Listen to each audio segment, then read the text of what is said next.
Hello दोस्तों, नमस्कार। एक बार पुनः स्वागत है आप लोगों का अपने यूट्यूब चैनल अभियान बायोलॉजी क्लासेज में। टीजीटी, पीजीटी और एलटी के लिए ये जीव विज्ञान की कक्षाएं हैं और आज हम लोग पढ़ने वाले हैं कवकों का वर्गीकरण, क्लासिफिकेशन ऑफ फंजाई। तो देखिए, जो जीवाणु कवकों का क्लासिफिकेशन है ये कई साइंटिस्टों ने अलग अलग तरीके से किया है। आइंसवर्थ ने अपने हिसाब से किया है, एलेक्सोपोलस ने अपने हिसाब से किया है, ओसवाल्ड टिप्पो ने अलग तरीके से किया है। तो यहाँ पर सबका क्लासिफिकेशन हमें नहीं पढ़ना है।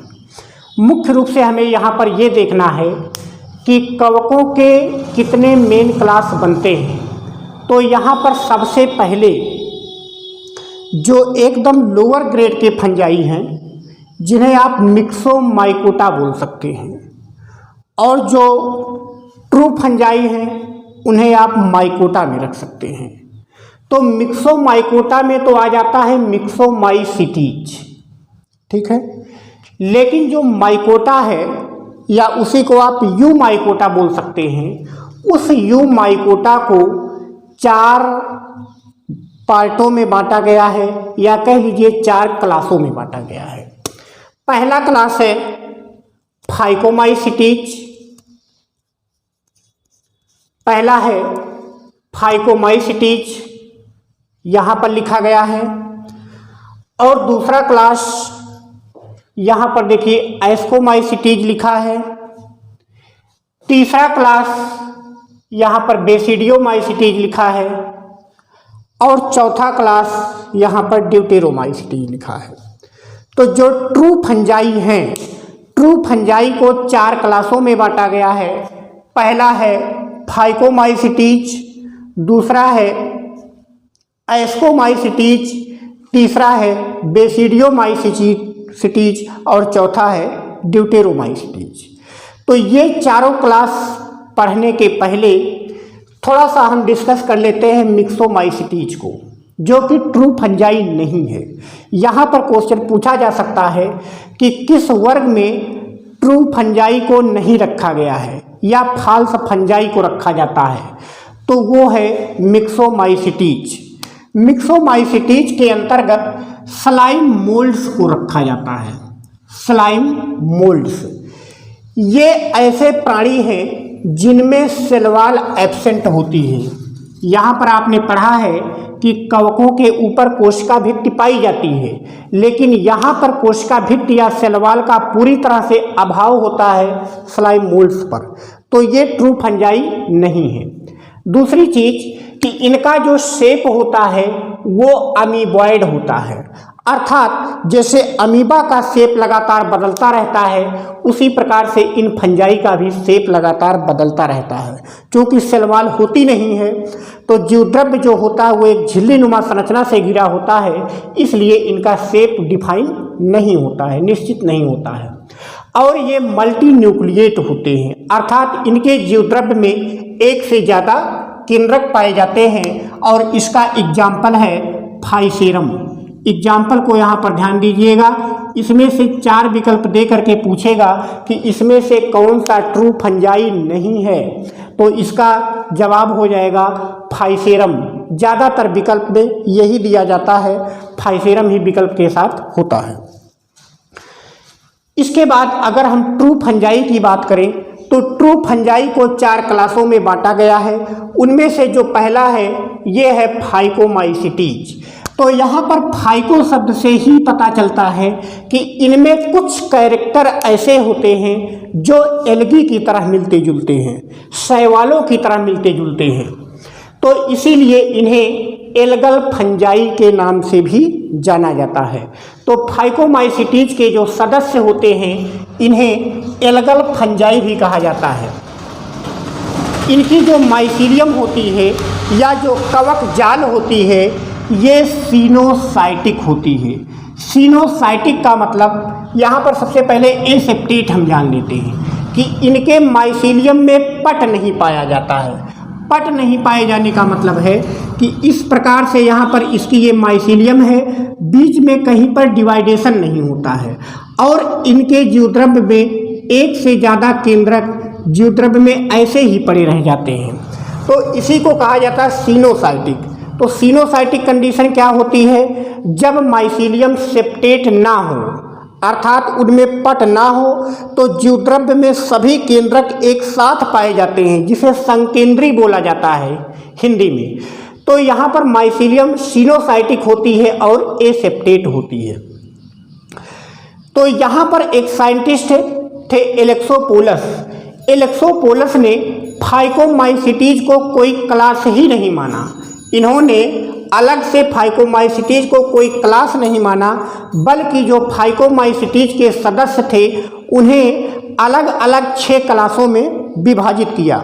उनमें से 2 क्लास काफ़ी इम्पॉर्टेंट है आपके लिए, जो कि क्वेश्चन यहाँ से बनते हैं। पहला है ऊमाइसिटीज और दूसरा है जाइगोमाइसिटीज। बांटा तो था 6 क्लासों में, लेकिन 6 आपके लिए इम्पॉर्टेंट नहीं है। जहाँ से क्वेश्चन बनते हैं केवल उन्हीं क्लासों का यहाँ पर हमें डिस्कशन करना है। तो यहाँ पर देखिए, जो ऊमाइसिटीज है, ऊमाइसिटीज में जो एसेक्सुअल रिप्रोडक्शन होगा वो स्पोरेंजियोस्पोर के माध्यम से होता है। पूछा जाएगा कि फाइकोमाइसिटीज में जो ऊमाइसिटीज है उसका एसेक्सुअल रिप्रोडक्शन किसके द्वारा होता है? तो स्पोरेंजियोस्पोर के द्वारा होता है। और ये जो स्पोरेंजियोस्पोर बनते हैं, ये जो स्पोर होते हैं अर्थात मोटाइल होते हैं, इनमें गमन के लिए फ्लैजिला मौजूद होता है। लेकिन यहीं पर आप जाइगोमाइसिटीज में देखिए, तो जाइगोमाइसिटीज में भी एसेक्सुअल रिप्रोडक्शन स्पोरेंजियोस्पोर के द्वारा ही होता है, लेकिन यहाँ पर जो स्पोरेंजियोस्पोर बनते हैं वो नॉन मोटाइल होते हैं। तो दोनों को यहाँ पर आपको ध्यान देना है कि ऊमाइसिटीज में जो स्पोरेंजियोस्पोर बनते हैं ये मोटाइल होते हैं, और जाइगोमाइसिटीज में जो स्पोरेंजियोस्पोर होते हैं वो नॉन मोटाइल होते हैं। तो यहाँ से क्वेश्चन को फंसाने का प्रयास किया जाता है टीजीटी के एग्जाम में, इसलिए इसको थोड़ा सा आप ध्यान रखेंगे। यहाँ पर देखिए, जो सेक्सुअल रिप्रोडक्शन है ऊमाइसिटीज में ऊगेमस टाइप का होता है, या इसी को एनआइसोगेमस कह सकते हैं, अर्थात मेल और फीमेल अलग अलग होते हैं। इनका आकार अलग अलग होता है, मेल और फीमेल का। दोनों में देख करके पहचान किया जा सकता है कि ये मेल है, ये फीमेल है। उस कंडीशन को ऊगेमस टाइप बोला जाता है। लेकिन यहाँ पर आप देख रहे हैं कि जाइगोमाइसिटीज में जो सेक्सुअल रिप्रोडक्शन होगा ये आइसोगेमस टाइप का होता है, अर्थात मेल गैमीट और फीमेल गैमीट को आप बाहर से देखकर नहीं पहचान पाएंगे, दोनों देखने में बिल्कुल समान होते हैं। तो यहाँ पर आप कंपैरेटिव स्टडी करेंगे तो ज़्यादा बेहतर तरीके से समझ में आएगा। तो ऊमाइसिटीज में जो स्पोरेंजियोस्पोर बनते हैं वो कैसे होते हैं? मोटाइल होते हैं। और जाइगोमाइसिटीज में जो स्पोरेंजियोस्पोर बनते हैं वो कैसे होते हैं? नॉन मोटाइल होते हैं, या एप्लेनोस्पोर होते हैं बोल सकते हैं।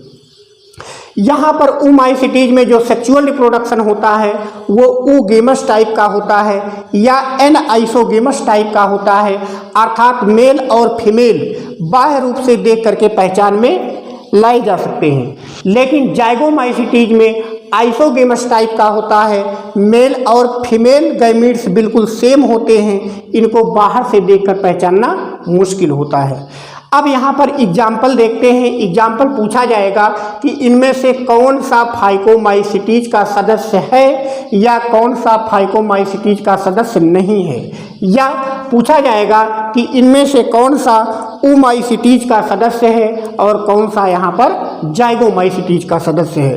तो सबसे पहले हम बात करते हैं ऊमाइसिटीज की। तो ऊमाइसिटीज में पहला है फाइटोप्थोरा इन्फेस्टेंस। फाइटोप्थोरा इन्फेस्टेंस ये आलू पर एक रोग उत्पन्न करता है जिसे लेट ब्लाइट ऑफ पोटैटो कहते हैं। यहाँ पर क्वेश्चन पूछा जाता है कि लेट ब्लाइट ऑफ पोटैटो रोग किस फंजाई के द्वारा होता है, तो इसका जवाब होगा फाइटोप्थोरा इन्फेस्टेंस। और अगर ये पूछ लिया कि late blight of potato disease किस क्लास के फंजाई द्वारा उत्पन्न किया जाता है, तो जवाब होगा फाइकोमाइसिटीज। अगर फाइकोमाइसिटीज विकल्प में नहीं है तो यहाँ पर आप लगाएंगे ऊमाइसिटीज। यहाँ पर इस कवक के द्वारा आयरलैंड में एक भयानक अकाल पड़ गया था, क्योंकि वहाँ पर आलू की फसलें बर्बाद हो गई थी, जिसे कहते हैं फेमिन ऑफ आयरलैंड। 1845 ईस्वी में 1845 ईस्वी में यहाँ पर आयरलैंड में ये रोग इतना भयंकर तरीके से फैला कि पूरी आलू की फसलें बर्बाद हो गई और वहाँ पर अकाल की कंडीशन आ गई। इसलिए क्वेश्चन पूछा जाता है कि फेमिन ऑफ आयरलैंड किस फंजाई के द्वारा उत्पन्न हुआ था, तो इसका जवाब भी होगा फाइटोप्थोरा इन्फेस्टेंस। या क्लास पूछ लिया कि फेमिन ऑफ आयरलैंड किस क्लास के कवक से बिलोंग करता है, तो यहाँ पर इसका जवाब होगा ओमाइसीटीज, या अगर विकल्प में है तो फाइकोमाइसीटीज। इसके बाद अगला है पाइथियम। पाइथियम जो है ये तंबाकू और तमाम प्रकार के वेजिटेबल्स में डैम्पिंग ऑफ डिजीज उत्पन्न करता है। डैम्पिंग ऑफ का मतलब होता है कि जब नवजात पौधा निकलता है तो उसके जो शीर्ष भाग होता है वो गल करके नष्ट हो जाता है, पत्तियां खत्म हो जाती हैं, उसी को डैम्पिंग ऑफ डिजीज कहते हैं। तो क्वेश्चन पूछा जाता है कि डैम्पिंग ऑफ डिजीज किसके द्वारा उत्पन्न होता है, तो इसका जवाब होगा पाइथियम। इसके बाद है स्क्लेरोस्पोरा ग्रैमिनिकोला, इसके द्वारा ग्रीन ईयर डिजीज ऑफ बाजरा। यहाँ पर बाजरा में हरी बाली रोग उत्पन्न होता है, अर्थात बाजरे की जो बाल होती है जहाँ पर दाने निकलते हैं वो पत्ती के समान हो जाती है, हरे रंग की हो जाती है और वहाँ पर दाने नहीं बनते हैं। तो ये काफ़ी इम्पॉर्टेंट है। पूछा जाता है कि ग्रीन ईयर डिजीज किसके द्वारा उत्पन्न होता है, तो इसका एग्जाम्पल हो जाएगा स्क्लेरोस्पोरा ग्रैमिनिकोला। यहाँ पर ये जो तीनों फंजाई लिखे हैं तीनों इम्पॉर्टेंट है। तीनों क्या, यहाँ पर पांचों जो लिखे हैं पांचों इम्पॉर्टेंट है, क्योंकि इसके बाद है एल्ब्यूगो कैंडिडा, जिसे सिस्टोपस भी कहा जाता है। तो ये क्रूसीफर्स में, क्रूसीफर्स का मतलब हो गया कि सरसों, मूली, इन सब प्लांट में व्हाइट रस्ट नामक रोग उत्पन्न करता है। व्हाइट रस्ट में क्या होता है कि पौधों की पत्तियों पर सफ़ेद सफ़ेद चित्तियां पड़ जाती हैं। यहाँ पर एक क्वेश्चन और पूछा जाता है व्हाइट रस्ट में कि जो व्हाइट रस्ट का लक्षण होता है ये पत्ती के किस सतह पर सबसे पहले दिखाई देता है, तो सबसे पहले पत्ती की लोअर सरफेस पर दिखाई देता है, निचली सतह पर दिखाई देता है। बाद में जब ये रोग अपने क्रिटिकल कंडीशन में पहुंच जाता है तो फ्लावर्स पर भी, तने पर भी, पत्तियों पर भी सबको अपने आगोश में ले लेता है और यहाँ पर पत्तियाँ मोटी और मांसल भी हो जाती हैं व्हाइट रस्ट के साथ साथ। तो पूछा जाता है कि क्रूसीफर्स में व्हाइट रस्ट डिजीज किसके द्वारा उत्पन्न किया जाता है, तो एल्ब्यूगो कैंडिडा के द्वारा। क्लास बोले तो यहाँ पर फाइकोमाइसीटीज के द्वारा। यहाँ पर एक और फंजाई है सैप्रोलेग्निया। सैप्रोलेग्निया मछलियों में साल्मन डिजीज उत्पन्न करता है। यहाँ पर आपने एक और चीज़ पढ़ा होगा कि सैप्रोलेग्निया एक जलीय कवक है। ये क्वेश्चन पूछा जाता है कि इनमें से कौन सा एक एक्वाटिक फंजाई है, तो इसका एग्जाम्पल हो जाएगा सैप्रोलेग्निया। यहाँ पर सैप्रोलेग्निया कैसा फंजाई है, तो ये एक एक्वाटिक फंजाई है। इसके बाद अब हम बात करते हैं जाइगोमाइसीटीज की। तो जाइगोमाइसीटीज का जो एग्जाम्पल है वो है पाइलोबोलस। पाइलोबोलस जो है ये एक समल रागी कवक है। समल रागी का मतलब है ये जानवरों के मल इत्यादि पर उगता है, खास करके हार्स डंग पर उगता है। इसे हेड थ्रोवर भी कहा जाता है। हेड थ्रोवर क्यों कहा जाता है, क्योंकि इसके जो बीजाणु होते हैं उनका ढक्कन झटके के साथ खुलता है और बीजाणु बाहर निकलते हैं। तो ये क्वेश्चन पूछा जा सकता है कि हेड थ्रोवर फंजाई किसे कहते हैं, तो जवाब हो जाएगा पाइलोबोलस, या इसी को फंगल शॉटगन के नाम से जाना जाता है। क्यों, क्योंकि यहाँ पर इसके जो वही स्पोर सैक का कैप होता है वो झटके के साथ खुलता है और स्पोर्स बाहर निकलते हैं। दूसरा एग्जाम्पल है राइजोपस। राइजोपस को ब्रेड मोल्ड कहा जाता है। अगर आप रोटी को 2-3 दिन के लिए रख देते हैं तो वहाँ पर उसके ऊपर सफ़ेद सफ़ेद धागे नुमा संरचनाएं निकल आती हैं, वही राइजोपस होता है। तो राइजोपस को ब्रेड मोल्ड के नाम से भी जाना जाता है। इसके बाद अगला है म्यूकर, ये भी सड़े गले स्थानों पर पाया जाने वाला कवक है। तो पाइलोबोलस, राइजोपस, म्यूकर ये जाइगोमाइसिटीज के सदस्य हैं और ये पांचों जो लिखी गई ये ओमाइसिटीज के हैं और ये दोनों मिलाकर के सभी जो है ये फाइकोमाइसिटीज के हैं। इसके बाद ट्रू फंजाई का जो दूसरा क्लास है वो है एस्कोमाइसिटीज। एस्कोमाइसिटीज को सैक फंजाई कहा जाता है। सैक का मतलब होता है थैली, तो यहाँ पर ये थैली नुमा संरचनाएं बनाते हैं, इसलिए इन्हें सैक फंजाई कहा जाता है। इनका जो माइसीलियम होता है, जो कवक जाल है, ये वेल डेवलप्ड होता है, ब्रांच्ड होता है मतलब शाखित होता है और सेप्टेट होता है। जबकि इसके पहले वाले में आपने पढ़ा है कि ये एसेप्टेट होते थे। फाइकोमाइसिटीज की जो कवक जाल होती है उनमें पट का अभाव होता है, लेकिन एस्कोमाइसिटीज की जो कवक जाल होती है उनमें पट मौजूद होती है और ब्रांच्ड माइसीलियम भी पाई जाती है। यहाँ पर एस्कोस्पोर का फॉर्मेशन होता है। यहाँ से जो एस्कोस्पोर बनते हैं ये लैंगिक जनन के दौरान बनते हैं। यहाँ पर ये क्वेश्चन पूछा जा सकता है कि एस्कोस्पोर कैसी संरचना है, सेक्सुअल ऑर्गन्स है या फिर एसेक्सुअल ऑर्गन्स है। तो एस्कोस्पोर सेक्सुअल ऑर्गन्स होती है, लैंगिक रिप्रोडक्शन के दौरान बनती है और इसका फॉर्मेशन इंडोजीनियसली होता है। क्योंकि ये एक थैली के अंदर बनती है इसलिए इसका फॉर्मेशन इंडोजीनियसली होता है। यहाँ पर एक और चीज है कि एस्कोमाइसिटीज में थोड़ी देर के लिए डाइकैरियोफेज भी पाई जाती है। डाइकैरियोफेज का मतलब है कि एक कोशिका के अंदर दो केंद्रक का पाया जाना। यहाँ पर डिप्लॉइड केंद्रक से मतलब नहीं है, केंद्रक तो हैप्लॉइड ही होते हैं लेकिन उनकी संख्या एक के बजाय दो हो जाती है। इसी कंडीशन को डाइकैरियोफेज कहते हैं। तो थोड़े समय के लिए सेक्सुअल रिप्रोडक्शन के दौरान यहाँ पर डाइकैरियोफेज पाई जाती है इनके लाइफ साइकिल में एस्कोमाइसिटीज के। यहाँ पर मोटाइल सेल एब्सेंट होते हैं, मतलब ना तो सेक्सुअल रिप्रोडक्शन में ना तो एसेक्सुअल रिप्रोडक्शन में, किसी भी रिप्रोडक्शन के दौरान यहाँ पर मोटाइल सेल का फॉर्मेशन नहीं होता है, गतिशील बीजाणु नहीं बनते हैं। यहाँ पर जो एसेक्सुअल रिप्रोडक्शन होता है वो कोनिडिया के द्वारा होता है और कोनिडिया का जो फॉर्मेशन होता है ये कैसा होता है, एक्सोजीनसली होता है, बाह्य रूप से होता है, किसी थैली के अंदर इनका फॉर्मेशन नहीं होता है। एक क्वेश्चन और पूछा जाता है कि जो एस्कस होता है उस एस्कस के अंदर कितने एस्कोस्पोर बनते हैं। तो साधारण तौर पर 8 एस्कोस्पोर बनते हैं। ये इंपॉर्टेंट क्वेश्चन है, यहाँ से इसको नोट करिएगा कि एक एस्कस में 8 एस्कोस्पोर बनते हैं। इस एस्कस के चारों तरफ एक खोल नुमा संरचना निर्मित हो जाती है जिसे फ्रूटिंग बॉडी कहते हैं और इस फ्रूटिंग बॉडी को एस्कस के नाम के आधार पर एस्कोकार्प कहते हैं। यह एस्कोकार्प मुख्य रूप से 3 प्रकार का होता है। पहला है एपोथीसियम, अर्थात अगर एस्कोकार्प कप के आकार का हुआ, कप शेप्ड हुआ तो उसे हम एपोथीसियम बोलते हैं और इसका एग्जाम्पल है पेजाइजा। ये काफ़ी इम्पोर्टेंट है, पूछा जाता है यहाँ पर कि किस फंजाई को कप फंजाई के नाम से जाना जाता है। तो यहाँ पर कप फंजाई पेजाइजा को कहते हैं क्योंकि इसकी जो फ्रूटिंग बॉडी होती है वो कप के आकार की होती है और फ्रूटिंग बॉडी का नाम क्या है तो उसे एपोथीसियम बोला जाता है।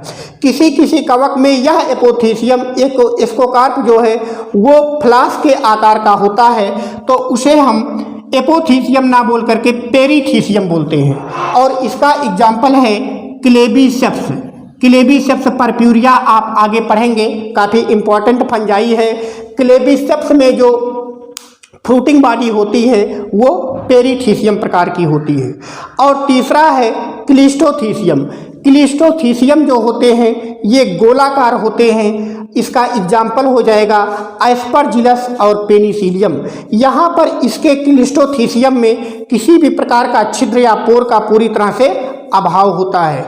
इनमें जो सेक्सुअल रिप्रोडक्शन होता है वो सोमैटोगैमी के माध्यम से होता है, अर्थात 2 कायिक कोशिकाएं एक दूसरे के संपर्क में आती हैं उनके बीच की जो दीवार होती है, पट होती है, वो डिजॉल्व हो जाता है और वहाँ पर वो डाइकैरियन हो जाती हैं। इसके बाद दोनों के न्यूक्लियस फ्यूज करके डाइकैरियोटिक न्यूक्लियस बनाते हैं। फिर वही न्यूक्लियस बाद में यहाँ पर एस्कस बना लेता है, जिसके अंदर एस्कोस्पोर भरे होते हैं और बाद में यही एस्कोस्पोर बाहर निकल करके नए माइसीलियम का निर्माण करते हैं। तो यहाँ पर सोमैटोगैमी के माध्यम से होता है सेक्सुअल रिप्रोडक्शन। और एस्कोमाइसिटीज का जो एग्जाम्पल है वो है पेनिसिलियम। पेनिसिलियम को ब्लू मोल्ड या ग्रीन मोल्ड के नाम से भी जाना जाता है, काफ़ी इम्पॉर्टेंट है। आगे पेनिसिलियम के बारे में थोड़ा सा डिटेल बाद में हम पढ़ेंगे कि पेनिसिलियम नोटेटम से अलेक्जेंडर फ्लेमिंग ने सबसे पहले पेनिसिलिन नामक एंटीबायोटिक भी प्राप्त किया था। फिर पेनिसिलियम क्राइसोजीनियम से औद्योगिक रूप से पेनिसिलिन प्राप्त होती है, तो इसका डिस्कशन हम लोग इसके इकोनॉमिक इम्पोर्टेंस में करेंगे। इसके बाद दूसरा फंजाई है एस्परजिलस। एस्परजिलस को ब्लैक मोल्ड कहते हैं या ब्राउन मोल्ड कहते हैं या इसी को स्मोकी मोल्ड कहा जाता है। इसके बाद अगला है मोरकेला। मोरकेला एक ऐसा फंजाई है जो कि इडिबल होता है, जिसे भोजन के रूप में प्रयोग किया जाता है। न्यूरोस्पोरा। न्यूरोस्पोरा का प्रयोग अंतरिक्ष अनुसंधानों में किया जाता है। इसके बाद अगला है एरिसिफी। एरिसिफी से कई दवाएं प्राप्त होती हैं। तो इस प्रकार से ये सब एग्जाम्पल हैं एस्कोमाइसिटीज के। इसके बाद हमारा जो तीसरा क्लास है वो है बेसिडियोमाइसिटीज। बेसिडियोमाइसिटीज के सदस्यों को क्लब फंजाई के नाम से जाना जाता है। जैसे यहाँ पर जो एस्कोमाइसिटीज था उसे सैक फंजाई कहते थे, जो बेसिडियोमाइसिटीज होते हैं उन्हें हम क्लब फंजाई के नाम से जानते हैं। यहाँ पर इसकी जो माइसीलियम होती है वो वेल डेवलप्ड होती है और ब्रांच्ड होती है। माइसीलियम इसकी दो प्रकार की हो सकती है। प्राइमरी माइसीलियम जो होती है वो हैप्लॉइड होती है और जो सेकेंडरी माइसीलियम होती है वो डाइकैरियोटिक होती है। डाइकैरियोटिक का मतलब हो गया कि इसके माइसीलियम में हैप्लॉइड दो न्यूक्लियस मौजूद होते हैं, मतलब दो न्यूक्लियस पाए जाते हैं और दोनों हैप्लॉइड होते हैं। डिप्लॉइड नहीं बोलेंगे, डिप्लॉइड का मतलब 2n हो जाएगा। सिंगल न्यूक्लियस डिप्लॉइड ये नहीं होगा। दो न्यूक्लियस होते हैं और दोनों न्यूक्लियस हैप्लॉइड होते हैं। एक काफ़ी इंपॉर्टेंट क्वेश्चन यहाँ से बनता है, क्लैंप कनेक्शन पूछा जाता है कि किस वर्ग के सदस्यों में क्लैंप कनेक्शन पाया जाता है, तो वो है बेसिडियोमाइसिटीज। क्लैंप कनेक्शन यहाँ पर देखिए हमने एक फिगर बना के रखा है कि यहाँ पर जब दो माइसीलियम एक दूसरे के संपर्क में आते हैं, क्लैंप अगर आपने देखा होगा कि जो लोग नल वगैरह बनाते हैं मिस्त्री, वो एक क्लैंप लिए रहते हैं और उसी के माध्यम से नल की पाइप को निकालने का कार्य करते हैं पकड़ करके। तो क्लैंप का आकार कुछ इस तरीके से होता है। यहाँ पर देखिए क्लैंप एक दूसरे के आमने सामने आ करके दो माइसीलियम यहाँ पर जुड़ जाते हैं। तो क्लैंप कनेक्शन जो होता है यह प्राइमरी जो माइसीलियम होती है उसे सेकेंडरी माइसीलियम बनाने का कार्य करती है, अर्थात दो हैप्लॉइड न्यूक्लियस को एक सेल में ले आने का कार्य करती है। यहाँ पर एक चीज़ और ध्यान रखिएगा कि इसका जो सेप्टम होता है, इसके सेप्टम में डोली पोर छिद्र पाया जाता है। डोली पोर का मतलब ये बैरल शेप्ड ढोलक के आकार का छिद्र पाया जाता है, जिससे जीवद्रव्य तो आर पार जाता है लेकिन केंद्रक आर पार नहीं जाता है। इस चीज़ को ध्यान रखिएगा। लेकिन ये जो डोली पोर सेप्टम है ये रस्ट फंजाई में और स्मट फंजाई में नहीं पाए जाते हैं। इन दोनों को छोड़ करके बाकी जो बेसिडियोमाइसिटीज के सदस्य हैं उन्हीं में डोली पोर सेप्टम पाया जाता है। रस्ट फंजाई का मतलब पक्सिनिया और स्मट फंजाई का मतलब अस्टिलेगो होता है। आगे आपको इसका डिटेल पढ़ना है। यहाँ पर एक चीज़ और ध्यान रखिएगा कि बेसिडियोमाइसिटीज के सदस्यों में मोटाइल स्टेज एब्सेंट होती है, अर्थात यहाँ पर भी कोई मोटाइल गैमीट या स्पोर नहीं बनते हैं। एसेक्सुअल रिप्रोडक्शन फ्रेगमेंटेशन से होता है, किसी प्रकार का स्पोर नहीं बनता है। एसेक्सुअल में स्पोर नहीं बनता है, सेक्सुअल में बनेगा स्पोर। यहाँ पर देखिए ए सेक्सुअल में नो स्पोर फॉर्मेशन, किसी प्रकार का स्पोर ए सेक्सुअल में नहीं बनता है, बल्कि फ्रेगमेंटेशन के द्वारा ए सेक्सुअल रिप्रोडक्शन होता है। लेकिन जब सेक्सुअल रिप्रोडक्शन होगा तो सेक्सुअल रिप्रोडक्शन दो तरीके से हो सकता है, या तो सोमेटोगैमी होगा या फिर स्पर्मेटाइजेशन होगा। तो सोमेटोगैमी एस्टिलेगो, एगैरिकस और पॉलीपोरस में पाया जाता है।